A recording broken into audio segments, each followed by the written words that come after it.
Good morning to you, my friends, wherever you may be in the world today. Alan Clements here from Santa Monica, California, United States of America. May 20th, 2021. Today is an ongoing talk based upon my newly released book, Extinction, X-Rated, along with a documentary film based upon my life story, titled Spiritually Incorrect. It's available on filmsforaction.org. You can go to my website. There you'll see it under films. You can buy it, you can rent it, you can watch it, you can turn your friends on to it. And of course, Extinction X-Rated is available on online booksellers worldwide until it's thoroughly banned. No doubt about it. It will be banned. I will be canceled proudly. Welcome to today's sharing. Today's talk, what will be the topic? The topic today will be radical unacceptance. There are no easy answers to the dilemma of human existence. And if I may just dive into this topic and try my very best to illuminate some of the nuances of how I feel about this issue of radical unacceptance. Again, just an extemporaneous rant, rave from my heart to yours, wherever you may be. May you stand up, fight the good fight. Do not let yourself be taken down by forces inside or outside, whatever they may be, conditioned, subconscious behaviors, thoughts, judgments, people around us, culture, society, doing what they can to shape us into an automaton, a cyborgian slave. Refuse participation in self-denigration. Fight the good fight. Stand up. Radical unacceptance is the new marquee for a wise, liberated life. Know what to turn away from, reject, do not participate in. The propaganda of subjugation, inside, outside, life, nature, the world, freedom, liberate freedom. So, thank you for being in my life. Temporary as our lives are, to be reminded now by these incredibly epic surgeons that I've been associating with now for 5 weeks. They tell me, Mr. Clements, you have been diagnosed with an acutely ascending aorta aneurysm. It's a ticking bomb. Tick-tock bomb. What an analogy. You will die, Mr. Clements, at any moment at this point onward, unless you undertake really super complex open heart surgery to relieve yourself of the anxiety and the stress of your own mortality, your fear of death. Save your life to be in love yet again, to dance with your daughter, your friends, to write books, to live, to breathe, to emote, to slide down the avalanche of the great collapse that we're in. Participate, live, teach, receive, make love, save your life. In breath, out breath. Every day now, this surreal information being reflected back to me by these illustrious surgeons, meeting another one today. Immediately save your life. Yes, the operation is complex. Yes, you will survive. Yes, there is a chance something goes wrong. It goes wrong. It's complex. You will survive. Yes, there's a chance of a second and third aneurysm. Yes, you will survive. Yes, you will live 3, 4, 5, 8 more years, maybe. In breath, out breath. Save your life. Save your life. Operate, operate. You will die, a ticking bomb. And these images that are now implanted temporarily have brought to the surface of my heart a radical unacceptance. I refuse to participate in these narratives. I'm not a sadist in not wanting to immediately undergo radical open heart complex surgery. I want to look at the face of the angel dance with him and her simultaneously, and give myself the gift of liberty by facing straight on the unthinkable, which is always there for all of us. But now it's been cut back to the immediacy of every second it could happen. Every minute, Mr. Clements, you could die. Every hour, every week from this point on, you have been diagnosed with a fatal illness unless you undergo surgery. This is the thing that I'm living with right now. And it's rather shocking for me. I was crying all morning this morning. It was really, really, really hard to mindfully shake the roots of this prediction of certainty of death. And I'm going, I cannot accept this. And so today's talk is based simply on two words: radical unacceptance. There are no easy answers to the dilemma of existence. And so here I sit with you in this dance of love and kindness and openness. And I'm thinking, there are so many ways to engage the day. And one of them for me that I've overlooked a lot of my life is knowing what I do not want. I do not want to participate in that. I do not want to read that. I do not want to feel that. I want to do everything I can to mindfully not accept that which I do not want to participate in, which is fear. I want to learn the fine art of rejecting fear.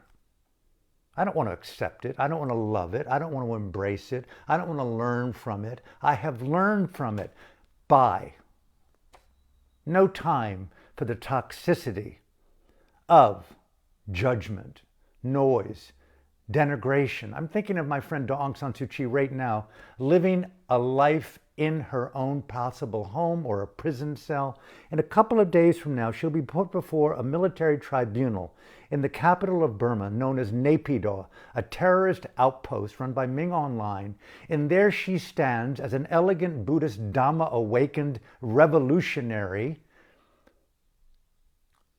radically by function of who she is, standing true to the people of her country and the democracy of the world, and saying, I refuse to participate in your lies. The dignity of that, knowing what to reject by the stamina of the feminine, right? The stamina of the courage to ethically stand tall in the dignity of what you know. I refuse to participate in you, Mr. Third Reich. I refuse to participate in your propaganda of lies. I refuse to believe that my life will be prolonged through surgery. It may or may not. What's important is to know what to stand up for, to fight for, regardless of longevity. In-breath, out-breath. And I'm thinking if I were Aung San Suu Kyi or my friend U Win Taine or the president, or Sean Turnell, the economic advisor, or the nearly 5,000 other monks and nuns and boys and girls and revolutionaries in Burma right at this very moment behind the prison bars of a totalitarian satanic cult known as MASAC, Ming Online State Administration Council, what would I be doing in this radical rejection? And I think to my daughter, like the things that really matter, we must learn how to discern, right? Not accept. The deeply radical questioning mind of everything. Right now, I have been given the gift of vitalizing my questioning mind. Is it true? Are these statistics factual? Cross-check, discern, inquire, feel, live, breathe. Walk around the rock. Don't just practice letting go. Don't even pick the thing up unless it's your child being absconded, a 911 call, an Amber Alert. We fight with all our might, radically reject predation, abduction, racism, xenophobia, dictatorship, radically reject coercion, manipulation, engineering, manufacturing, lies and consent and propaganda. Know what to reject by the art of discernment and inquiry and radical ethical courage, bravery, mindful intelligence. There are no easy answer to the dilemma of human existence.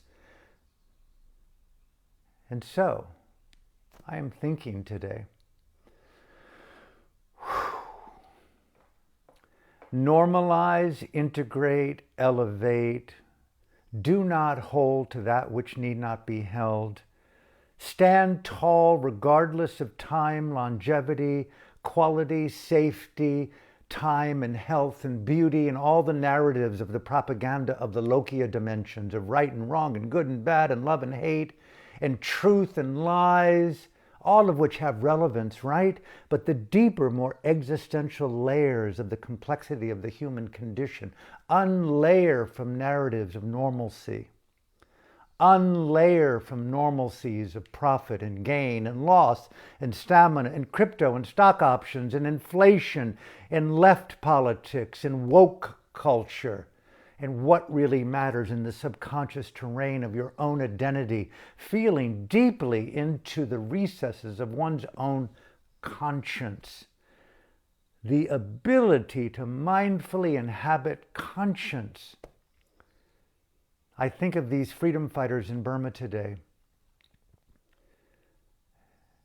They dare to give gifts of food to revolutionaries, unwilling to go to the schools and the universities to teach slave students lies about a faux democracy that is known by the acronym of one of the worst, most satanic terrorist groups in the world today, trying to broker itself as a democratic military institution, upholding the dignity of the people. Lie, lie, lie. And the more subversive, nuanced lies that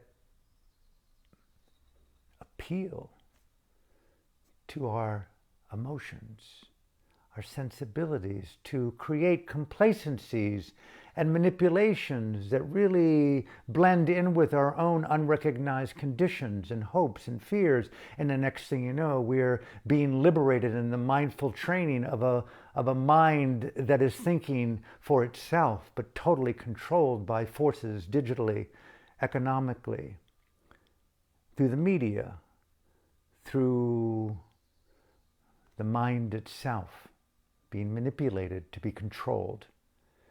So this issue of radical unacceptance right now, there's so much cultural conditioned support to save your life. And it's like, what does that really mean in a real, super realistic sense? I think of my friends in Burma today and what they're willing to do and undergo, how they're willing to courageously confront the evils of machinations, of violence, weapons being given to them by the Putin in Russia and by the Xi Jinping in China and Turkey and Ukraine and underground sources. Guns, guns, guns, guns, kill, kill, denigrate, suppress, control the people for profit and privilege, radically reject, radically reject the normalcy of dictatorship called democracy. That's a lie. And I sit today really wondering, in the deepest heartfelt sense, of where to place my attention. You know, way back in the day, I was a monk in Sri Lanka for a short period of time. I remember walking the jungle, which is not uncommon in Sri Lanka. The whole island is pretty much a jungle, except for a couple of the cities that are rather urban. And it's a triple canopy jungle, and there's monkeys, and there's unthinkably, beautifully ordained birds that fly down from the Himalayas. And it's loud with the cacophony of nature.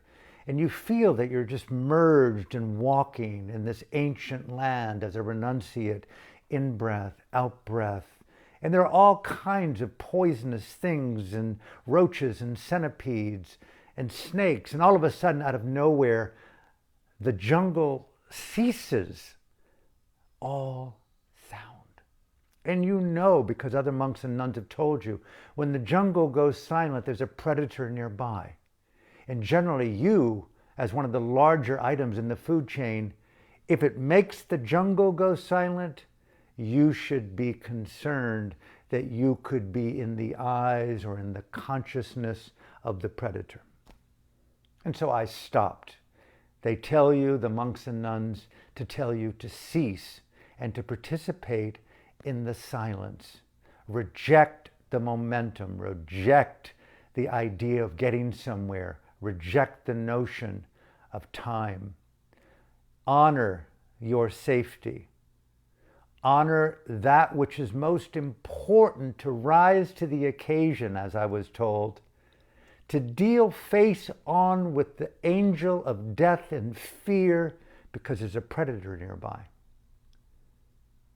And those of you who know Lanka in the jungles of Asia, sometimes these predators are very ferocious. And suddenly, all of a sudden, out of nowhere, up in the pathway about 20 meters in front of me, there it was, a massive king cobra. And those of you who know the jungle know that snakes generally can outrun humans, especially the king cobra, which can move very fast and is lethal.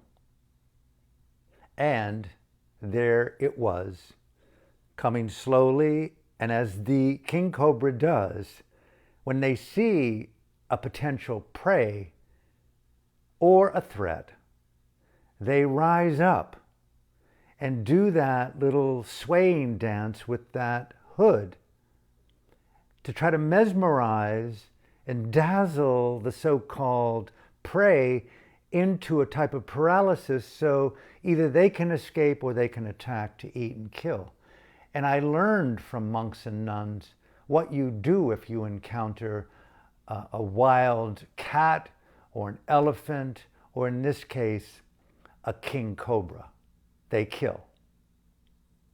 And so I stopped and I went into what I call psychic overdrive, which is exactly how I feel today, going as deep as possible into the soul, so to speak, of my own presence, and knowing I want to decode all fear, all anger, all false forms of preservation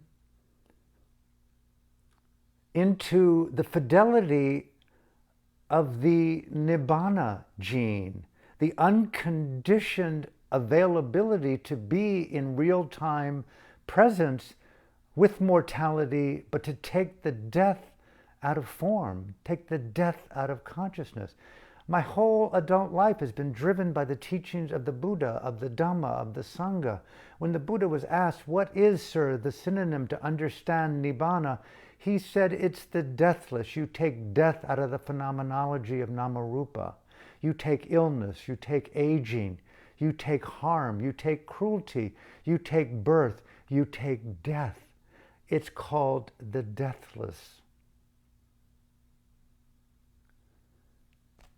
And in times of crisis, those of you who know, when the pressure's on, whether it be theatrically or artistically or sexually or romantically or intellectually or politically or meditatively or life and deathly, you rise up or you sink, right? And I've been trained as a young athlete, very young, and through high school. I loved athletics because it gave me a sense of community, of good and bad, of victory and loss, of self-excellence and teamwork, and just loving the mechanics and the physicality of the art of movement and cylinders and balls and bats and goals, all of which were celebrated with personal choice and excellence. But ultimately, You were the only victor or loser. How well did you participate in your own inner being? You knew what to reject. You knew you had to study the art of what not to do, as well as what to do and when to do it, right? And that's my only point here. There's no easy answer to the dilemma of human existence, but the rejection art, as well as the engagement art, long before one gets into the acceptance art. Learning the power of discerning, critical, reasoning and thought, choice, questioning, and stamina in the face of complexity. Right now, I don't often say that I cry all morning, but I did. And I don't know why. It's not so much from fear, but there's a vulnerability because my sanctity, my safety, my identity, my future, my longevity, my hope, my dream, my creativity of tomorrow has been radically interrupted based upon the good gift of technology and medical science and surgeons and nurses, all of whom are saying, Mr. Clements, you are a smart man. Save your life. Undergo complex open heart surgery. You will live and some do die.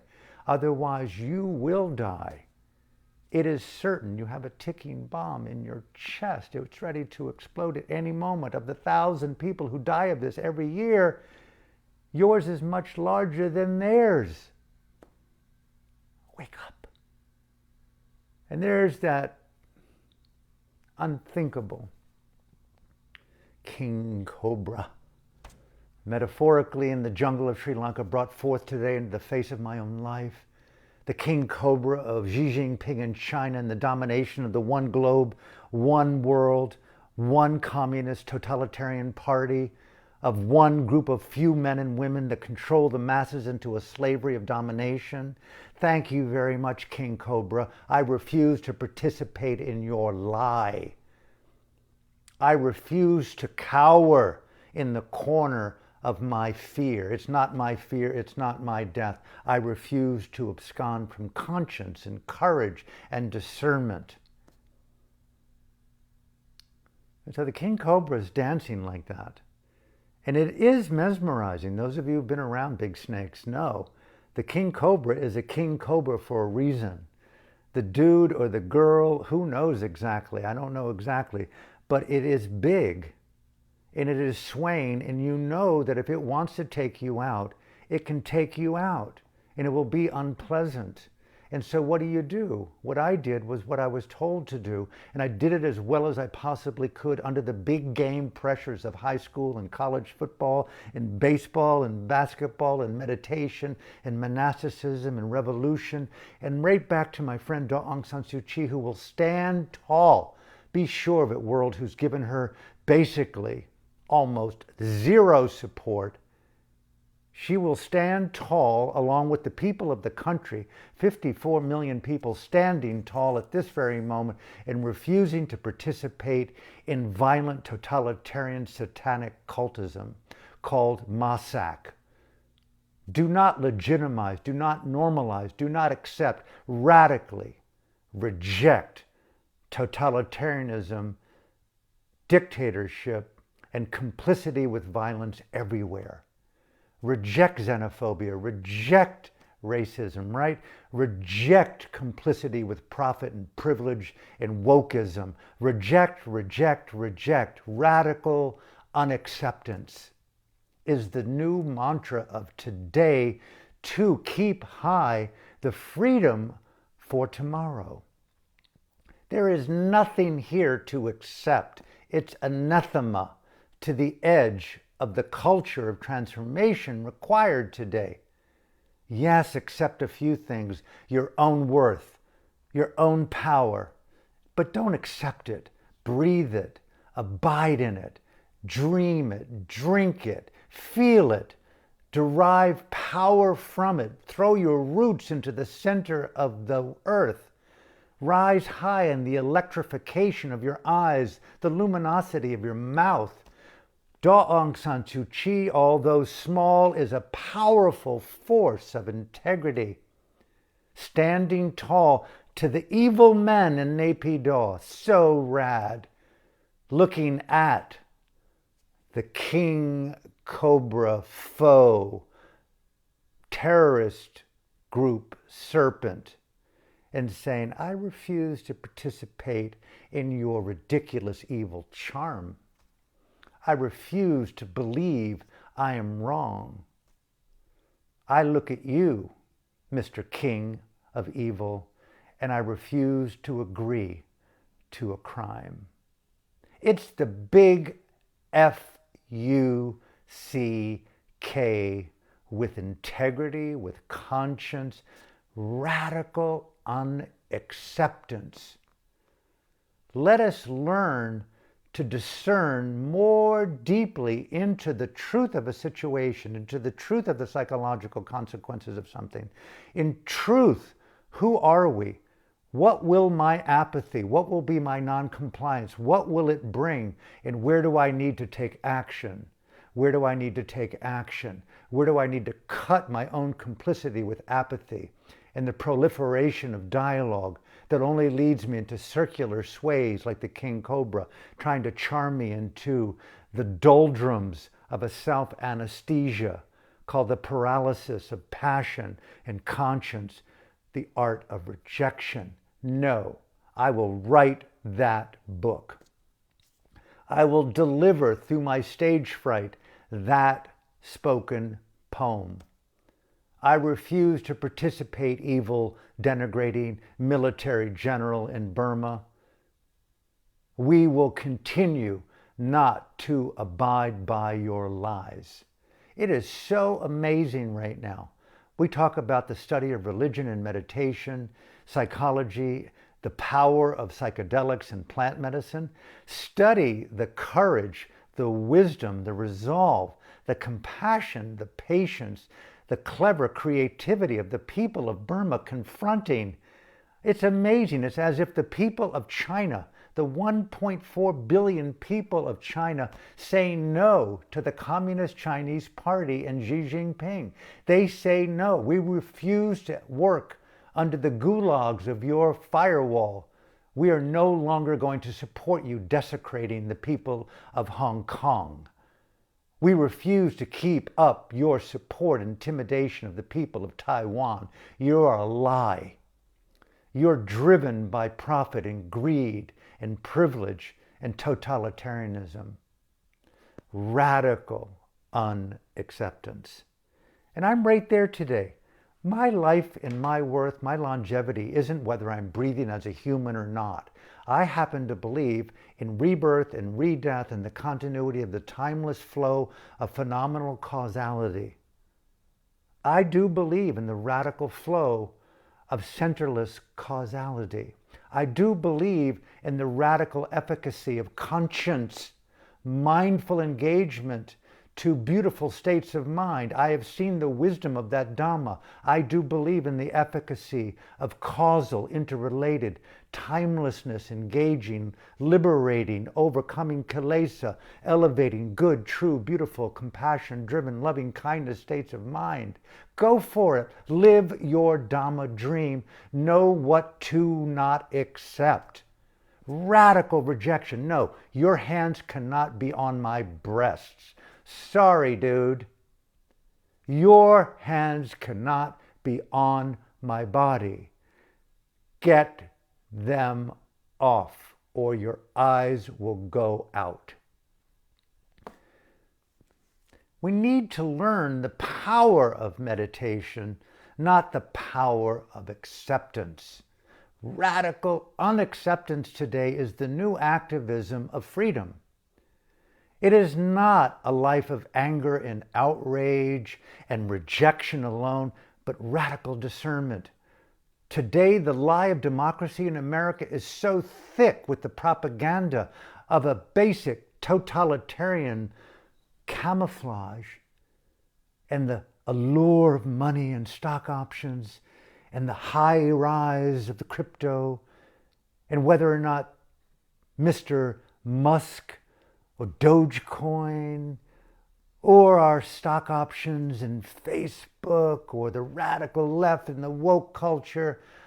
Fuck it all, man. Think for yourself or go down the drain of your wealthy apathy and die a dead life already as you walk and talk and make love. I don't care. I don't care if I die. I will not die. I don't place my life force in body. Save your life. Wow, that's a mind F-U-C-K. Keep it simple, Mr. Clements. You're a super intelligent, complex creature. I understand. Save your life. I just think of, okay, I saved my life. Now what? I'm in recovery for 6 weeks, 8 weeks, 10 weeks, 3 months, 4 months, 6 months. Oh, you've been diagnosed with, God, I wish we could have seen that coming, but you got lung cancer. You know, that water on the lung that we saw before the operation, you got some, that left ventricle. You know, you've got, I mean, the root canal is nothing, but, you know, you've got, Jesus Christ, pancreatic cancer on top of it. And not to mention, you're brokenhearted once with Burma and the ongoing mass extinction that we're in, but, you know, you're such a sensitive, compassionate, driven creature, Mr. Clements. I'm sorry to say, but your heart broke again because you began to feel the pain of the people around the world as your compassion rose and you lived longer. Your heart broke again, Mr. Clements. I'm sorry to say it, but you need another surgery to save your life. And all of a sudden, you're the last man standing because you outmaneuvered the great extinction that we're all in. And all of a sudden, when the sun came 200 million years from now, Mr. Clements, because you're immortal, because you've transcended form, the earth didn't burn your body as it took the earth. Oh, Mother Earth, where have you gone? I've saved my life, but you, my love, are no longer here. There is no life to save. There's only the overcoming of causal conditions within this network of holographic interrelated phenomena called, driven by greed, anger, and delusion. Do you hear that? We do not want to participate in the propaganda of these states of consciousness. Radical, my teachers were so rad about that. Radical unacceptance of kilesa. The word yekta, as I understand it in Burmese, is a place to burn through the degenerative, the primordial forces of greed, anger, the king cobra of horror. Yes, don't romanticize these states, young monk. Wars, rape, genocide, ethnic cleansing, corruption, torture, all come from states of consciousness. Learn what they do, how they manifest, how they function, their near enemies, how they masquerade as positive states, and learn the mindfully intelligent art of non-acceptance. Stamina, courage, strength, fiber, ethical power, spiritual power, mindful power. Learn how to stand up and fight the good fight. No easy answers to this dilemma of human existence.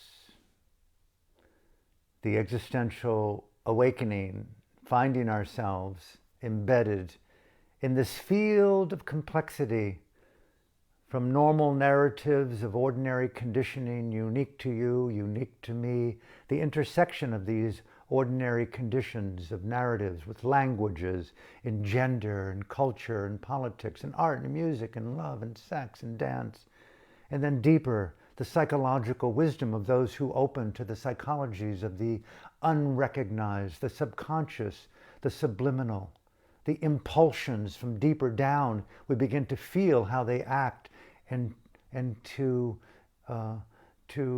create wave-like behaviors on the surface of our own ocean. And then deeper than that, we have the existential roots of our own making. And deeper and deeper and deeper, we find ourselves alive in these multi-secting conditionings and intelligences. For what? To understand the identity of why we were born. Why do we suffer? How can we contribute to the overcoming of suffering, the empowerment of compassion for the care of others as we extricate ourselves from the dilemma of greed, anger, and delusion? I want to aspire more and more to Nibbana, to Arhantship. And I want to play with my samsaric sangha in the discovery of these heightened states of consciousness until we collectively achieve the unconditioned deathless. That is my aditant. That is my desire. I want to close with this. When I use the word radical unacceptance, in that I'm also for myself using and empowering, as I am in the face of that king cobra in the jungle of Sri Lanka nearly 40 years ago, psychically, deeply, intuitively interacting with my core sense of courage, patience, discernment. Yes, I wanted to stay alive, but what's more important was to cultivate the finer degrees of Dhamma in a moment of complexity. I knew there, you cannot outrun the king cobra. You cannot outrun death. You cannot outrun aging and illness. You cannot outrun. You cannot outrun. You cannot outrun the collapse of the environment.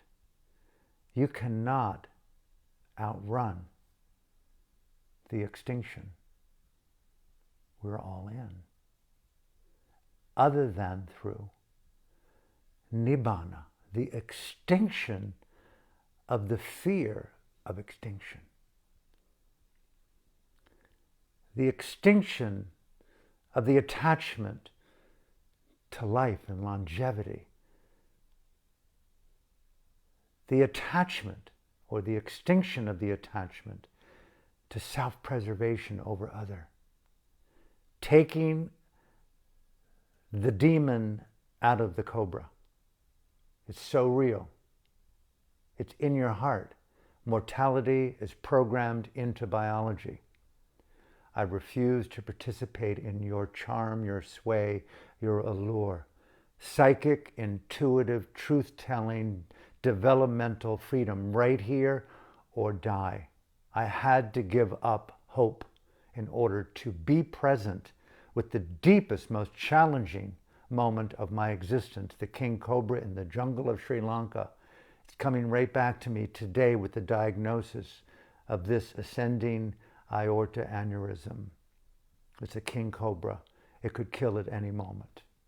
And I refuse to buy the sway or the fear or the attachment rising to the deeper intuitive truth. And I just stood there and looked at that king cobra straight in my eye, its heart, and psychically lived in radical acceptance and radical rejection. And the fidelity of my psychic intuitive mindfulness had never been more heightened in my life under the pressure of the king cobra. I can see how beings are enlightened under complex conditions. It was a gift. I've got that gift again. The king cobra is right here, and I am still in its presence, refusing to participate in its propaganda. Save your life. How? Eye contact, heart contact.